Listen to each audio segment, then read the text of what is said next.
Assalamualaikum Bapak dan Ibu dosen. Waalaikumsalam, Ibu. Waalaikumsalam warahmatullahi wabarakatuh. Baik, peserta kita kali ini dari Labura, Pak Dokter. Bisa Ya, kita mulai, Bu Siti Hafsah Boruditonga? Insya Allah siap Bu. Siap tidak siap Oh, harus siap. siap nggak siap harus siap. Memang sudah di kondisi. Saya dulu Pak Dokter. ya silakan Bu. Baik, kita mulai ya, Bu Siti Hafsah ya. Ini santai saja.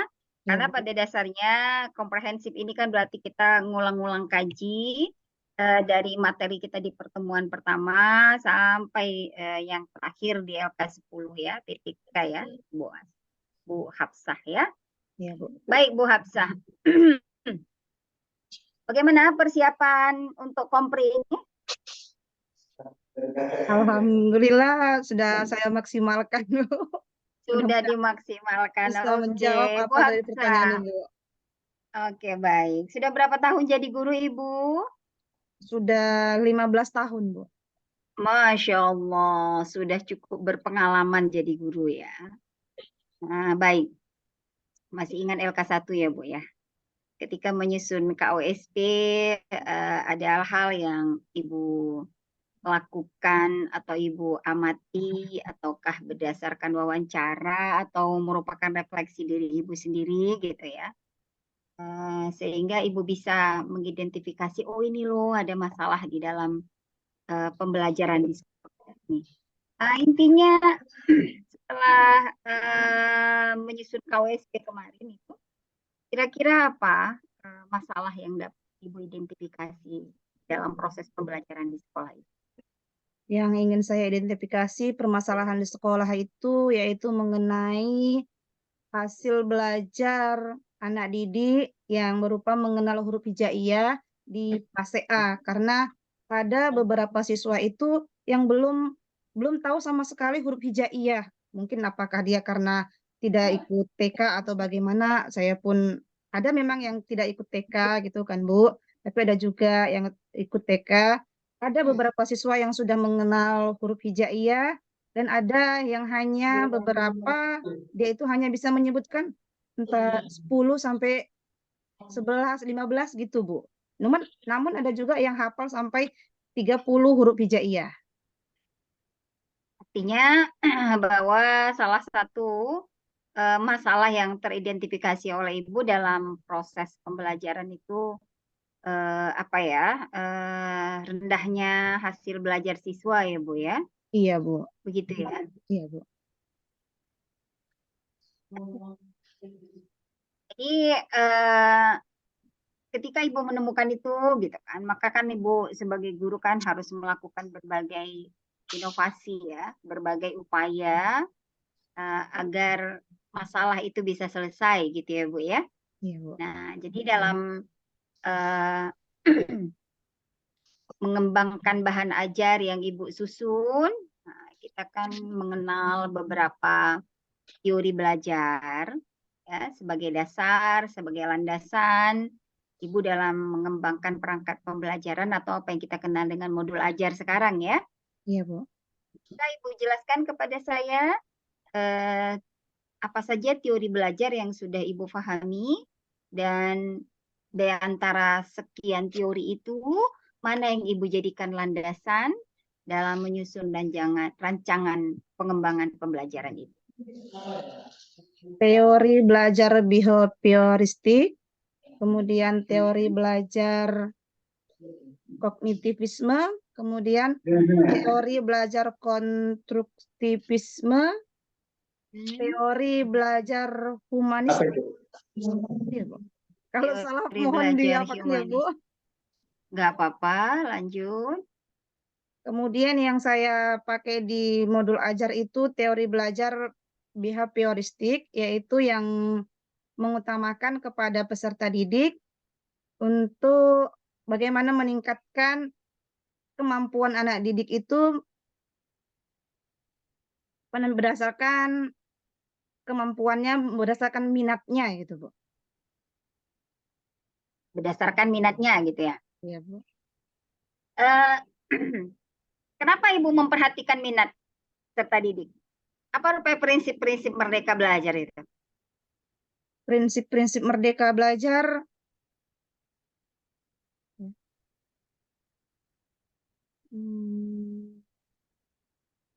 Tadi kan Ibu bilang apa berdasarkan minat gitu kan, minat peserta didik gitu.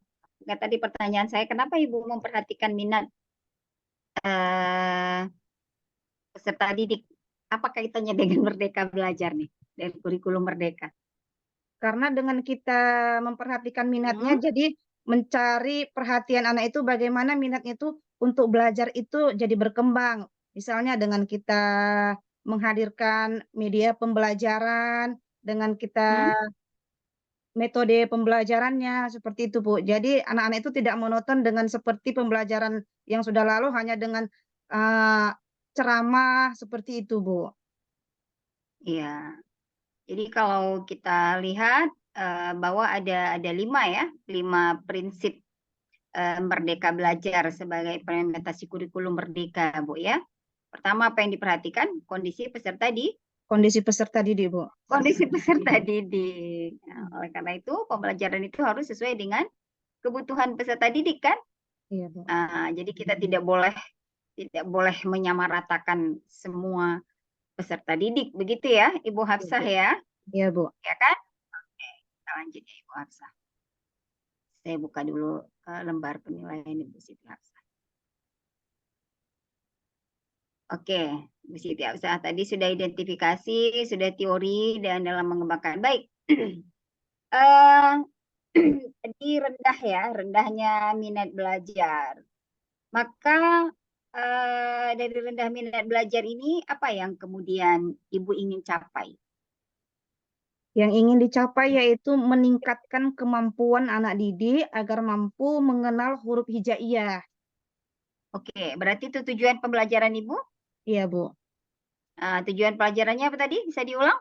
Meningkatkan kemampuan mengenal huruf hijaiyah peserta didik fase A di sekolah SD Negeri 112325 Kampung Brangir. Oke, itu tujuan pembelajaran. Iya, Bu. Nah, untuk mengukur tujuan pembelajaran itu tercapai atau tidak, maka tujuan pembelajaran itu diturunkan kepada apa, Bu? Tujuan pembelajaran diturunkan kepada indikator pembelajaran, Bu. Oke, apa itu indikator pembelajaran dari tujuan pembelajaran Ibu susun apa? Yaitu mengenal huruf-huruf hijaiyah dan mampu melafalkan huruf-huruf hijaiyah.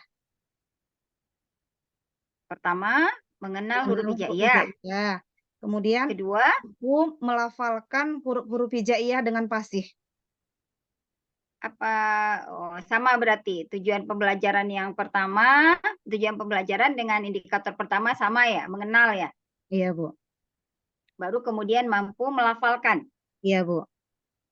Gimana itu Ibu bisa mengetahui bahwa siswa Ibu udah kenal gitu? Cara mengetahuinya yaitu dengan observasi, dengan mengajak bertanya kepada anak-anak itu, apa itu huruf hijaiyah, kemudian menunjukkan gambar-gambar huruf hijaiyah, kemudian menanyakan apa bacaan atau lafal daripada huruf hijaiyah itu, Bu. Berarti ada tes ya, ada tes lisan begitu. Iya, Bu. Selain dari observasi ada tes lisan. Iya, Bu. Oke. Di abad 21 ini ada satu tuntutan bagi guru memanfaatkan teknologi ya, mengintegrasikan teknologi ya ke dalam pembelajaran. Ya. Iya, Untuk Bu. kelas 1 menurut kelas 1 nih Ibu fase A? Fase A, Bu, kelas 1. Fase A. Di mana ini pendekatan teknologi dalam pembelajaran Ibu pada materi huruf hijaiyah pada fase A ini? Ada pemanfaatan teknologinya Ibu lakukan? Ada, Bu. Ada, Bu. Ada gimana? Saya tunjukkan sama kita. Pemanfaatan teknologinya yaitu, Bu, pada saat pembelajaran, saya menampilkan video PowerPoint di laptop, Bu. PowerPoint dengan menampilkan gambar-gambar sehingga menarik perhatian anak dan memperhatikan. Kemudian ketika dia melihat itu, dia akan bertanya apa yang dia tidak pahami, kemudian dia mampu untuk melafalkan atau mendemonstrasikan apa yang dia lihat itu, Bu. Bu hanya menampilkan slide-slide PPT saja. Ada sound-nya tidak? Ada sound-nya juga, Bu, cuman dia tidak berbentuk video pun ada, sound-nya pun ada, tapi tidak saya tampilkan melalui proyektor, karena sebenarnya di sekolah ada proyektor, cuman laptop saya tidak mendukung untuk proyektor. Jadi saya hanya menampilkan di laptop saja, kemudian menggunakan speaker, gitu, Bu. Oh, jadi menggunakan speaker yang Iya, Ibu Bu. manfaatkan. Berarti auditori saja ya, tidak ada visualnya ya. Hanya Visualnya dari laptop didengarkan aja lah, saja. Bu, iya. Siswanya bisa nggak lihat semua? Ada berapa siswanya? Di kelas 1 itu ada 20, Bu. Bisa, Bu, karena saya padah-padahkan pada saat itu, saya buat dia hanya dua dua baris aja, Bu, biar mereka semua bisa lihat.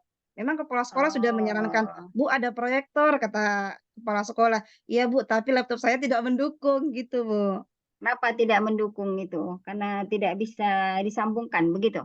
Iya, Bu, colokan di sebelahnya itu nggak bisa, Bu, harus nambah katanya, Bu. Saya Iya, pun iya. kurang paham. Oke, baik ya. Itu salah satu catatan refleksi.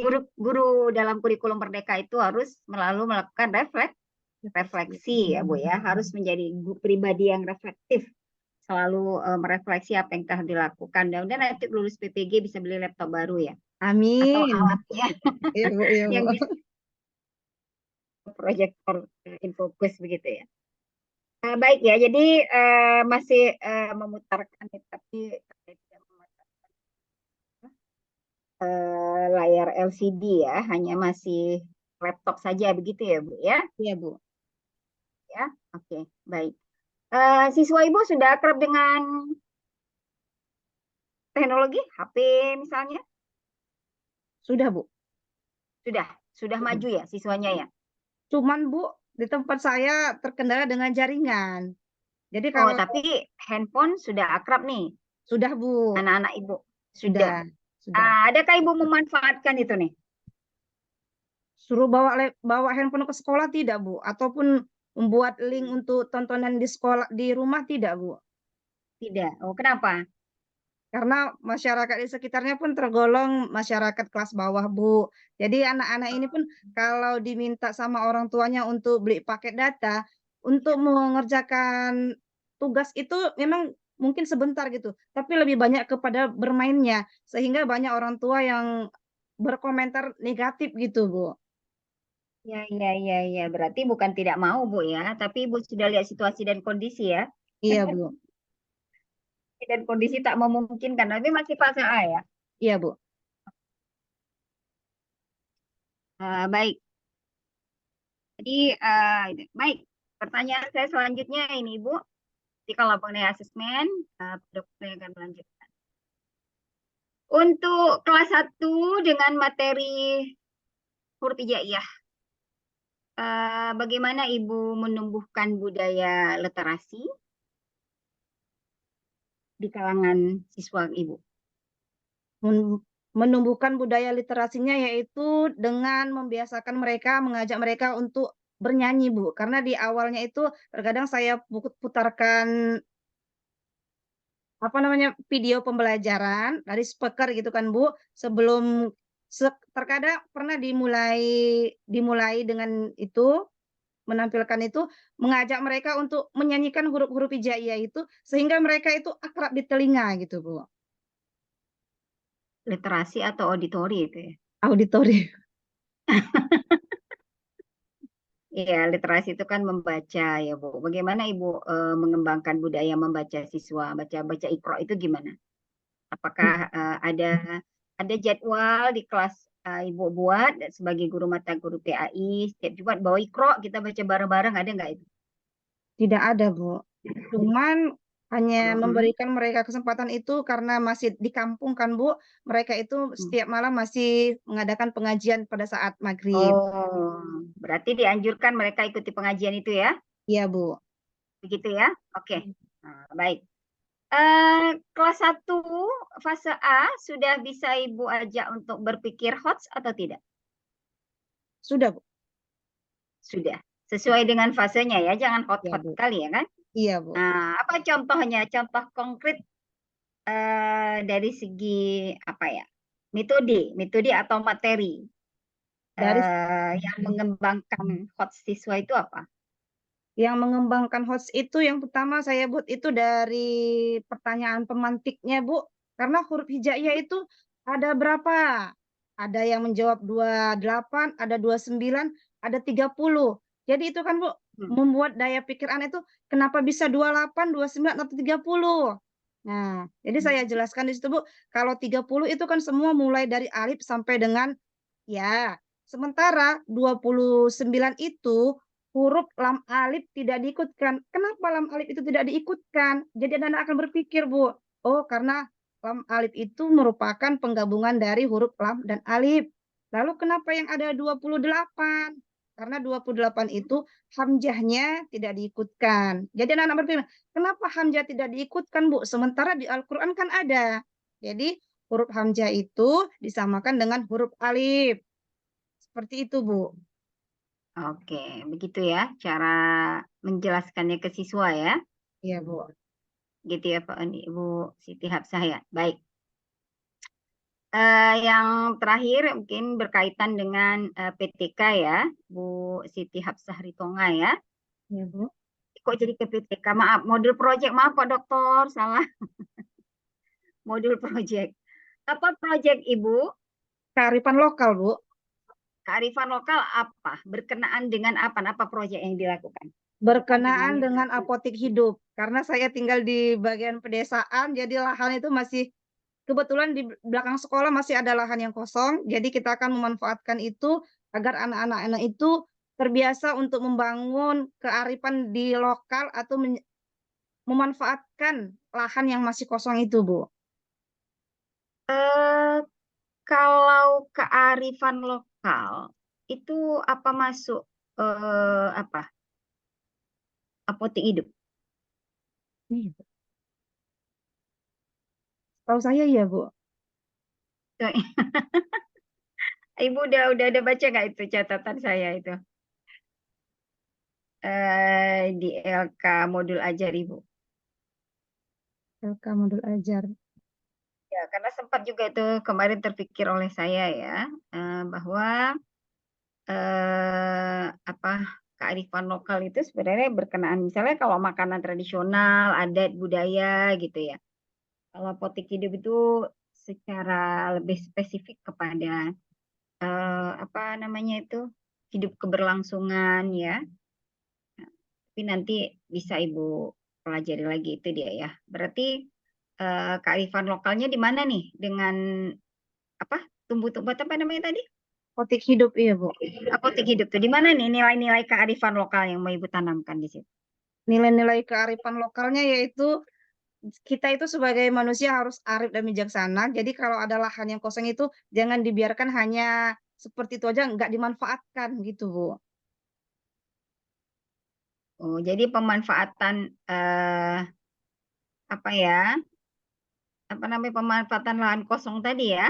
Iya, Bu. Jadi anak-anak diajarkan untuk memanfaatkan lahan yang kosong dengan hal-hal yang bermanfaat seperti apotek hidup yang banyak memberikan manfaat untuk kesehatan tubuh tanpa harus kita mengandalkan langsung kepada kimia atau obat-obatan seperti itu, Bu, yang alami gitu.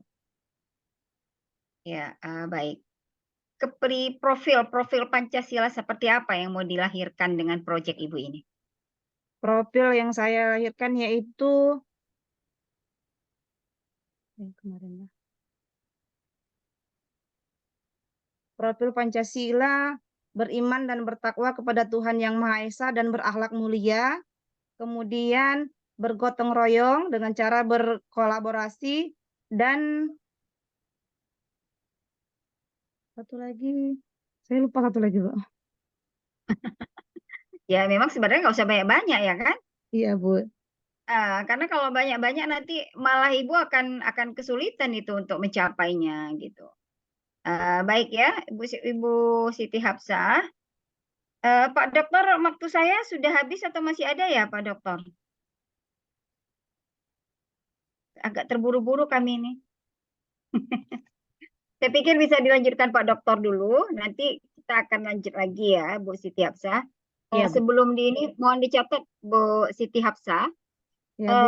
Tadi kan saya katakan sempat saya tanyakan gitu, kearifan lokal itu berbentuk nilai, norma etika, kepercayaan adat istiadat hukum, dan aturan-aturan khusus ya, Bu Siti Hafsah ya.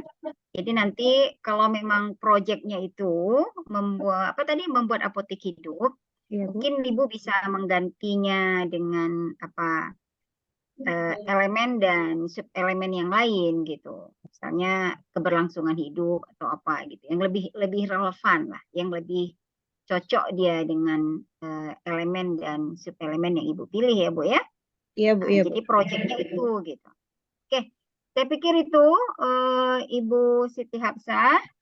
Saya serahkan kepada Pak Dokter dulu. Kayaknya kita tadi agak terburu-buru karena memang waktunya tadi saya sempat diingatkan yang tadi Pak Ajemi kelamaan.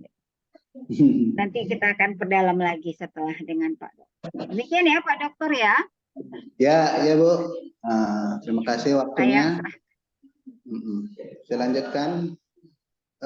Ibu siapa tadi? Ibu Ritonga. Iya, Pak. Bu Siti Hafsah Ritonga, Pak. Ibu Hafsah Ritonga. Nah, baik Bu Hafsah. Ini Bu Hafsah udah berapa tahun mengajar? 15 tahun, Pak. Wah, udah 15 tahun, udah cukup berpengalaman, udah senior ini, Bu. Jadi kalau ditanya udah bisa jawab ini semua. Baik, langsung aja. Saya nggak perlu lama-lama. Yang penting bisa Ibu jawab pertanyaan saya. Ya kan, Bu? Insya Allah, mudah-mudahan bisa ya, Pak. Insya Allah. Baik, yang pertama, yang namanya asesmen itu nggak akan bisa dilepaskan dari seorang guru ya, Bu ya. Setiap saat selalu melakukan asesmen. Di kurikulum Merdeka kita mengenal bermacam-macam nama atau istilah asesmen. Ada berapa macam yang Ibu kenal? Asesmen formatif, sumatif, ini tuh Pak. Baru dua, satu lagi. Asesmen apa satu lagi ya? Lupa. Ini yang paling penting tes formatif ya Pak, yang di awal. Bukan formatif, di awalnya yang benar, Bu. Nah, jadi di kurikulum Merdeka yang ditekankan kan ini, Bu ya. Asesmen awal pembelajaran, sebelum pembelajaran. Ya. Yang akan digunakan ya sebagai pertimbangan dalam merancang pembelajaran yang akan dilakukan, kan itu, Bu ya. Ya, istilahnya asesmen awal atau asesmen diagnostik. Pernah dengar Ibu itu kan? Iya Pak, iya Pak. Nah, bagaimana kita melakukan, Bu? Bagaimana cara kita melakukan asesmen di awal pembelajaran ini atau asesmen diagnostik ini? Ya. Caranya di asesmen awal atau asesmen diagnostik itu yaitu Pak, yang pertama dengan memberikan mereka beberapa pertanyaan. Dengan mereka menjawab, kita dapat mengukur sampai mana kepengetahuan mereka sehingga kita bisa untuk mengetahui hasil daripada asesmen dan bisa menentukan langkah-langkah apa yang akan kita laksanakan. Ya, jadi apa istilahnya tadi saya dengar Ibu melakukan pertanyaan. Pertanyaan seputar apa, Bu? Pertanyaan pemantik seputar materi. Termasuk ini materi saya yaitu huruf hijaiyah. Yang menjadi pertanyaan awalnya atau pertanyaan pemantiknya yaitu apakah itu huruf hijaiyah? Nah, dengan demikian anak-anak. Kemudian ada berapa huruf hijaiyah? Itu, Pak. Itu ya, Bu ya. Iya, Pak. Maksud saya ini, Bu, bukan sebelum kita memulai pelajaran, tapi sebelum kita menyusun modul barangkali, Bu ya, modul ajar pembelajaran. Jadi kita wajib tahu bagaimana kebutuhan atau yang dibutuhkan oleh siswa kita. Nah, apakah siswa kita itu kemampuannya masih rendah, sedang, atau sudah tinggi, ya Bu ya. Kan beda-beda siswa kita kan Bu ya. Iya, beda-beda Pak. Itu terkait kemampuan. Terus kita juga wajib tahu bagaimana kecenderungan gaya belajar anak. Nah, supaya kita nanti bisa mensiasati ya, yang pada akhirnya tujuannya supaya terpenuhi kebutuhan mereka. Nah, bagaimana kira-kira Bu melihat kecenderungan gaya belajar anak? Ada Ibu lakukan, kira-kira pernah lakukan? Iya Pak, kecenderungannya untuk gaya belajar anak itu dilihat dari kesehariannya dengan melihat gaya belajar seperti auditori, kognitif, Ya, kemudian ada visualisasi, auditori, ada visual, ya, dan kinestetik.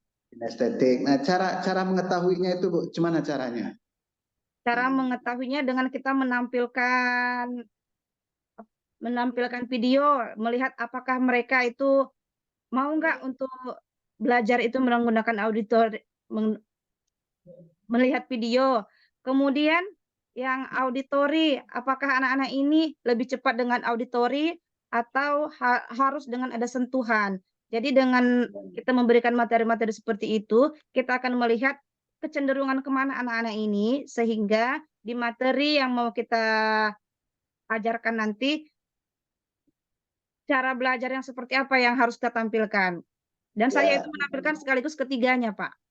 ya. Tapi saya rasa kalau kita buat seperti Ibu itu nanti ya bisa lama waktunya Bu. Ya, kita tampilkan dulu ngajar pakai ini, kita tampilkan ini baru kita mengamati bagaimana kecenderungan anak suka yang mana, kan gitu ya Bu ya. Gini aja Bu, ditanya aja ke anaknya langsung, ya wawancara langsung ke anak, atau bisa juga ditanya ke guru yang pernah ngajar si anak, kecenderungan anak itu gaya belajarnya bagaimana, apakah visual, auditori, atau kinestetik, ya. Atau bisa juga wawancara dengan orang tuanya. Saya rasa orang tuanya itu lebih banyak tahu ya Bu ya, Iya. terkait anaknya.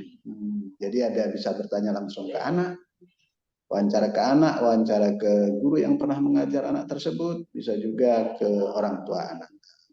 Nah, setelah informasi itu kita dapat, baru kita bisa merencanakan media yang kita pakai. Anak kita kelompokkan sesuai dengan kemampuan dan gaya belajarnya. Lalu ya kita lakukan pembedaan pembelajaran atau pembelajaran berapa Bu? Berdiferensiasi, Pak. Ya, berdiferensiasi ya. Nah, gitu. Baik, kemudian yang kedua terkait asesmen formatif. Formatif itu dilakukan di tengah-tengah pembelajaran ya Bu ya. Iya, Pak. Nah, apalah manfaatnya kira-kira ini Bu? Guna formatif ini. Untuk mengetahui apakah materi itu sudah dipahami anak, sehingga kita bisa mengetahui bisakah dia memahami materi itu. Jika dia bisa memahaminya, kita bisa melanjutkan materinya. Jika dia belum mampu memahaminya, kita cari solusinya lagi, Pak. Ya, umpan balik ya. Ya, Pak. Umpan balik. Seandainya lah Bu, ternyata si anak belum paham. Terus apakah kita mengklaim bahwa itu ya karena kesalahan si anak? Belum Ada tentu, nggak Pak. kira-kira kita berpikir untuk refleksi diri, ya introspeksi diri? Jangan-jangan cara saya mengajarkannya yang belum pas gitu. Ya, Pak. Bisa nggak begitu Bu? Bisa, Pak. Karena terkadang walaupun sebagian siswa itu mengerti dengan apa yang kita sampaikan, cocok dengan dia, belum tentu anak yang lain itu bisa paham dengan metode yang kita berikan. Ya. Jadi kesalahan itu bukan hanya pada diri anak, mungkin cara kita juga perlu diperbaiki gitu, Pak. Terus kan gini Bu, kan kita nggak sadar waktu ngajar itu ya perasaan kita itu ya, udah pas ini cara saya udah yang terbaik gitu ya. Dari manalah kita bisa tahu bahwa yang kita lakukan itu bisa jadi belum pas atau belum sesuai dengan keinginan anak. Gimana kita cara mengetahui itu, Bu? Untuk cara mengetahuinya itu kita bisa bertanya dengan teman sejawat kita, Pak, karena kita kan berbarengan di situ, sering saling curhat bagaimana cara pembelajaran yang kita lakukan. Kemudian seperti saya kan guru agama, bisa berkolaborasi dengan guru wali kelas. Anak ini gaya belajarnya seperti ini, kenapa dia nggak bisa mengikut seperti kawan yang lainnya. Kemudian cara keduanya, bisa bertanya langsung kepada si anak. Kenapa dia seperti itu? Apakah memang cara kita yang salah atau anak-anak itu ada yang dia inginkan yang kita nggak tahu gitu, Pak? Oh, ya, jadi kan formatif itu, Bu, sebagai umpan balik bisa ke anak, bisa ke kita sendiri. Nah, untuk kita sendiri mungkin ya kita bisa tanya langsung ke anak, Bu. Kalau ke teman sejawat kan dia nggak ngamati kita terus. Yang melihat langsung kita mengajarkan anak, ya. Iya, Pak. Ya caranya bisa bermacam-macam. Kalau takut mereka nggak terus terang karena takut sama ibu yang nanya, ya bisa aja disuruh nulis di kertas, cari kertas kemudian tanpa nama, ya. Nah, yang penting kita bisa mengoreksi, ya Bu ya, apa kira-kira kelemahan kekurangan kita. Oke, begitu. Baik, saya rasa untuk satu topik asesmen udah cukup, Bu, 10 menit. Kita pindah ke PTK. Ya, PTK. Apa itu PTK, Bu? PTK. Ibu udah 15 tahun kan? Iya, Pak. Saya rasa nggak asing dengan PTK. Sibling. Di sekolah mana Ibu ngajar? Di SD Negeri 112325 Kampung Brangir, Pak. Nah, ya. Pernah Ibu memperoleh pelatihan PTK? Enggak, jarang, Pak. Jarang ya? Iya, Pak. Oh, nggak pernah diundang, diadakan oleh guru buat kegiatan PTK gitu nggak, Bu ya? Enggak, Karena Pak. PTK itu kan penelitian tindakan kelas ya. Paling tidak kemarin sudah mendapat pencerahan lah ya. Waktu PPG ini bersama Ibu Dokter sebagai dosennya, ya kan? Iya, Pak. Nah, dijelaskan sama Bu Dokter di sana apa itu PTK, ya. Jadi PTK itu penelitian yang Tindakan kelas. dilakukan biasanya umumnya oleh guru dengan tujuan memperbaiki kualitas pembelajaran yang dilakukannya di dalam kelas karena dia melihat ada yang tidak nyaman di kelas. Yang tidak nyaman itu merupakan masalah, ya. Kenapa dikatakan masalah? Karena harapannya nggak sesuai dengan kenyataannya. Dia melihat sesuatu yang ganjil, ya. Kita biasa nyebutkannya ganjil, padahal yang ganjil itu maksudnya yang tidak nyaman, ya. Ya, Pak. Kemarin waktu Ibu buat proposal PTK, Bu Ritonga, Ya, Pak. judulnya apa, Bu? Judulnya? Meningkatkan kemampuan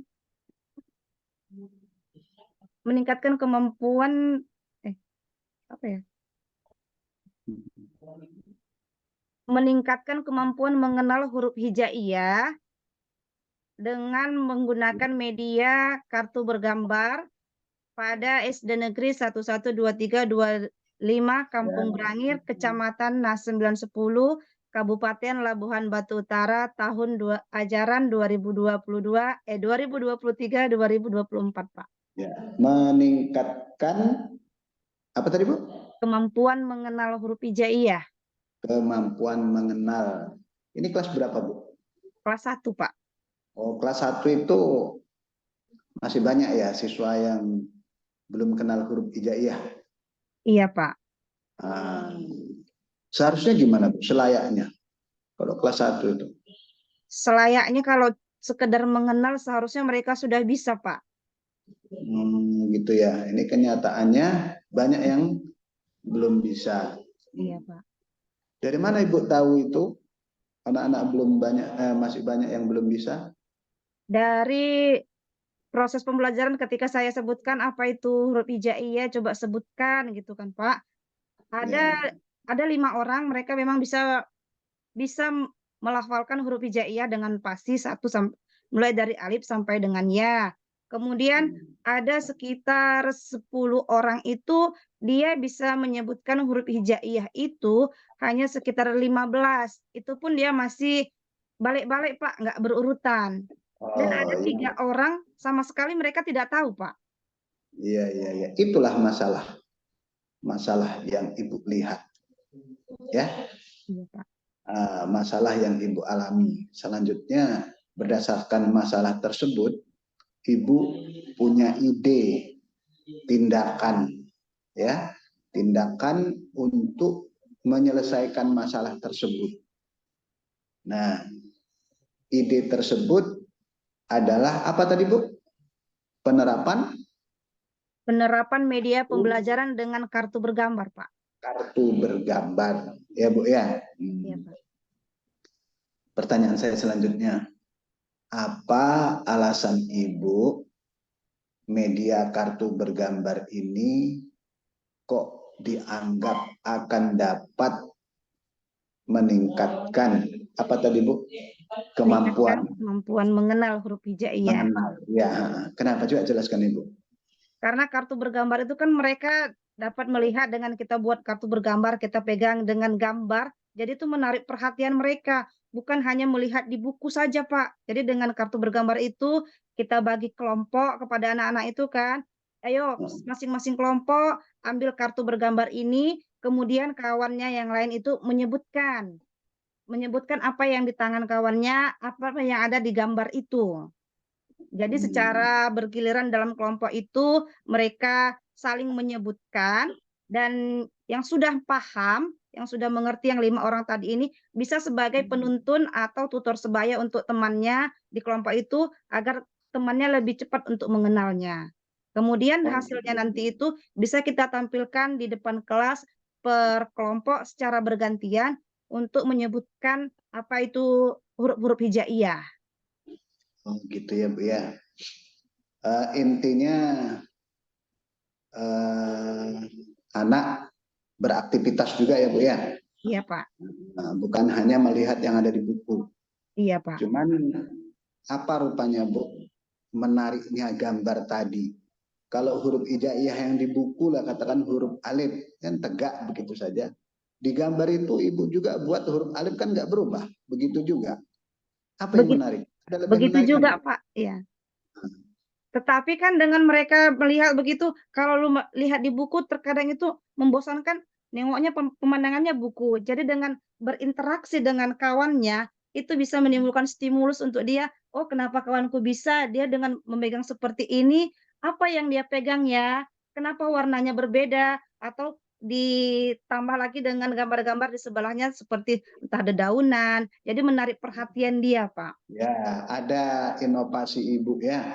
Bukan hanya sebatas gambar huruf, tapi ya barangkali di balik gambar itu mungkin Ibu buatlah di situ gambar pemandangan atau Warna-warna. variasi warna Ya, yang Pak. menarik.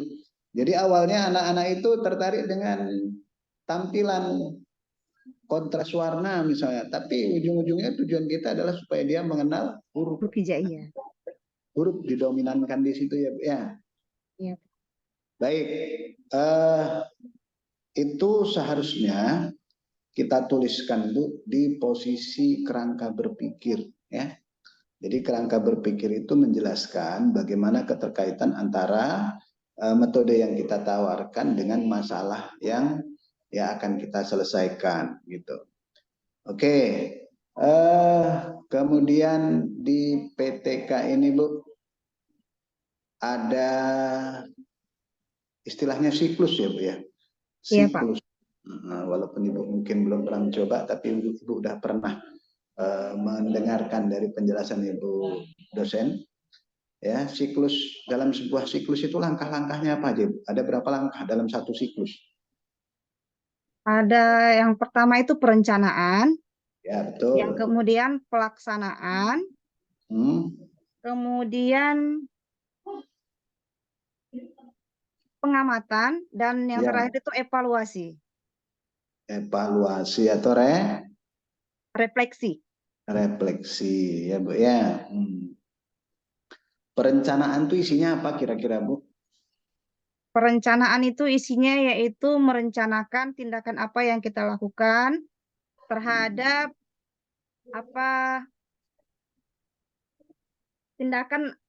perencanaan terhadap tindakan media pembelajaran itu. Apakah anak-anak itu sudah bisa memahami dengan metode dengan media yang pertama.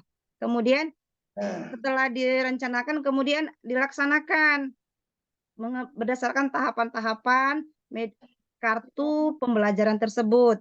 Kemudian mengadakan pengamatan apakah dari langkah-langkah yang kita lakukan itu berhasil atau tidak. Jika tidak berhasil, di situ kita merefleksikan, berarti ini memerlukan adanya siklus kedua dengan memperbaiki di langkah-langkah atau memperbaiki media gambar itu, berupaya untuk menampilkan gambar yang lebih menarik lagi. Oke, baik. Saya rasa sudah cukup, Bu. Sudah cukup. Memang sepertinya singkat, tapi saya amati jam saya ternyata sudah habis. Nah, oke lah Bu Hafsah. Mudah-mudahan ya ke depan Ibu bisa sukses ya Bu ya. Dan lulus tentunya. Tapi ya pesan saya kerja keras, belajar keras ya Bu ya. Banyak belajar zaman sekarang Bu. Yang penting modalnya ada paket data ya, maka kita bisa belajar secara mandiri pakai Android kita ya. Kalau hanya mengharapkan ya dari pencerahan dari kami nggak banyak, tapi kalau Ibu belajar sendiri ya sepanjang waktu bisa Ibu manfaatkan. Itu saja barangkali, mudah-mudahan sukses Ibu nanti. Saya kembalikan tadi kepada Ibu Dokter. Sudah cukup 20 menit waktu saya Bu Dokter. Nah, ini masih ada 2 orang lagi. Ya, Ya, siap Bu, Pak silakan Bu. Dokter. Terima Assalamualaikum warahmatullahi kasih. wabarakatuh. Waalaikumsalam Waalaikumsalam warahmatullahi warahmatullahi wabarakatuh. wabarakatuh. Baik, kembali lagi dengan saya ya, Ibu Hafsah. Ya Bu. Ibu Hafsah, satu saja pertanyaan saya tadi masih berkaitan dengan modul ajar. Tadi berkenaan dengan budaya literasi. Bagaimana Ibu mengembangkan budaya literasi di kalangan siswa Ibu? Yaitu dengan membiasakan mereka membaca, tidak hanya di sekolah tapi juga di rumah, dengan membiasakan mengaji setiap maghribnya. Kemudian di sekolah itu sebelum memulai pembelajaran membaca minimal 2 menit gitu Bu. Apa yang dibaca? Mengenai pelajaran Semua pendidikan agama pelajaran. Islam. Iya Pak. Iya Bu. Oke, baik. Apa yang Ibu pergunakan dalil nakli dalam mengajarkan ini gitu kan?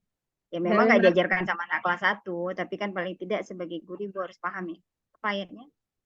Dalil nakli yaitu surat Yunus ayat 2. Surah Yunus. Surat Yusuf Pak. Yusuf Bu. Oh, surah Yusuf. Jangan salah-salah. Surat Yusuf ayat 2. Surah Yusuf ayat 2 ya. Bisa Ibu bacakan? A'udzu billahi minasy syaithanir rajim. Bismillahirrahmanirrahim. Inna anjalnahu Qur'anan Arabiyyan la'allakum ta'qilun. Shadaqallahul azim. Boleh ditulis Ibu? Arahkan kameranya ke tangan Ibu. Ibu, saya ambil kertasnya Sambil dulu. menyiapkan tulisan, inna anzalnahu. Apa hukum bacaan nun mati ketemu huruf zai? Nun mati bertemu dengan zai ikhfa hakiki, Bu. Oke.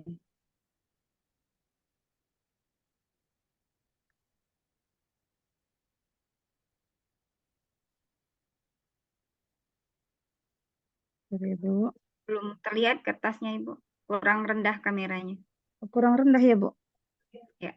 Sudah, Bu? Oke. Nah, boleh.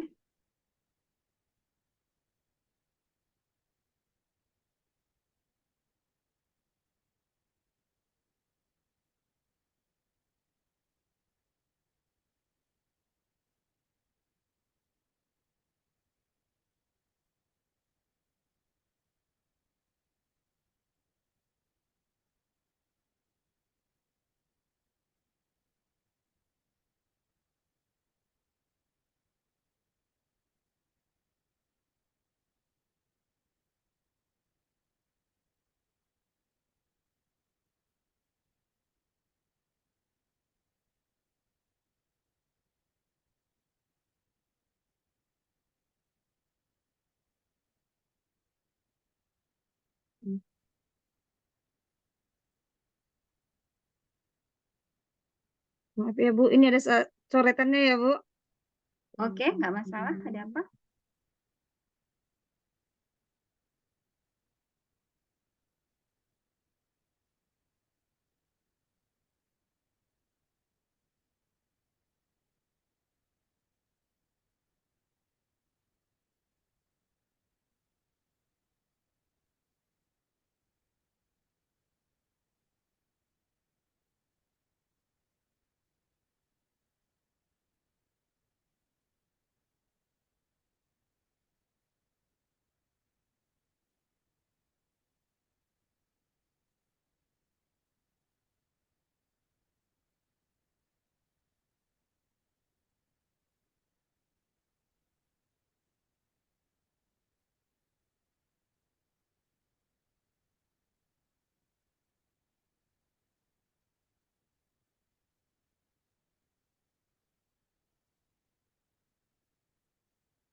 Udah Bu?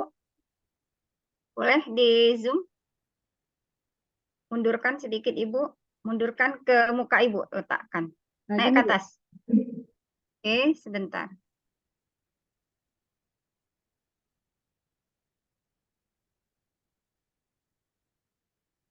Ya, lamnya tuh bertasydid ya. Arabiyal la'allakum ya. Iya Bu. Oke, baik. Enggak ini. Arabiyal la'allakum ta'qilun. Oke, cukup Ibu Siti Hafsah. Silakan untuk kembali ke ruang besar, nanti digantikan kepada kawan yang lain ya, Ibu Siti Hafsah. Kita padakan, Alhamdulillah, mudah-mudahan sukses dan terus belajar untuk menjadi guru profesional. Ya, Bu. Terutama tadi PTK Ibu nervous ya, ditanya PTK malah bingung. Padahal nyusun PTK sudah, Iya, Bu. atau lupa sudah melakukan PTK. Demikian Bu Siti Hafsah. Kita kembalikan supaya digantikan peserta yang lain. Sebentar ya Bu, saya record dulu ya Bu. Ya, keluar dulu. Oh, belum direkod dari tadi? Apa stopnya Bu? Oh, stop ya. Oke, oke. Iya, terima kasih banyak ya.